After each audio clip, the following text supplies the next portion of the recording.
నమస్కారం. News desk Telugu ఛానల్కి స్వాగతం.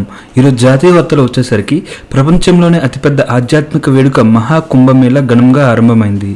గంగా, యమున, సరస్వతిల నదుల సంగమం ప్రదేశం ఉత్తరప్రదేశ్లోని ప్రయాగ్రాజ్కు భక్తులు పోటెత్తారు. పుష్య పౌర్ణమి అయిన సోమవారం తెల్లవారుజాముకు ముందే లక్షలాది మంది భక్తులు త్రివేణి సంగమానికి చేరుకొని పవిత్ర స్నానాలు చేస్తున్నారు. భక్తుల పూజలతో ఈ ప్రాంతం దేదీప్యమానంగా వెలుగుతుంది. ఉదయం 7:30 గంటల వరకు దాదాపు 35 లక్షల మంది ఇక్కడ పవిత్ర స్నానాలు ఆచరించారని ప్రయాగ్రాజ్ అధికారులు వెల్లడించారు. 45 రోజుల పాటు జరిగే ఈ కార్యక్రమానికి దేశ విదేశాల నుంచి కోట్ల మంది భక్తులు, పర్యాటకులు రానున్నారు. మొత్తం 35 కోట్ల మంది వస్తారని యూపీ ప్రభుత్వం అంచనా వేస్తుంది. దీంతో భక్తులకు మెరుగైన సౌకర్యాలతో పాటు భద్రత కల్పించేందుకు రాష్ట్ర ప్రభుత్వం అన్ని ఏర్పాట్లు చేసింది. నదిలో నిరంతరం పహారా కాసేందుకు ప్రత్యేకంగా తేలియాడే పోలీస్ స్టేషన్ ఏర్పాటు చేశారు.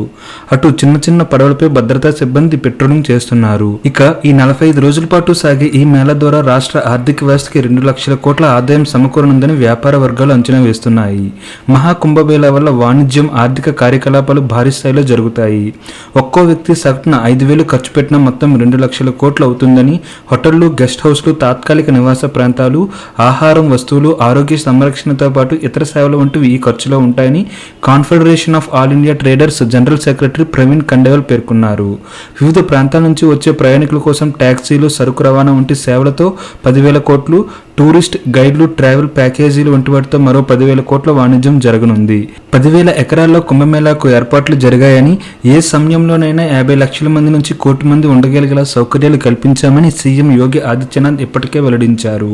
భద్రత కోసం 55 పోలీస్ స్టేషన్లను ప్రభుత్వం ఏర్పాటు చేసింది. 45,000 మంది పోలీసులను మోహరించింది. సాధువులకు సంబంధించిన 13 అఖాడాలని కుంభమేళాలో భాగం కానున్నాయి.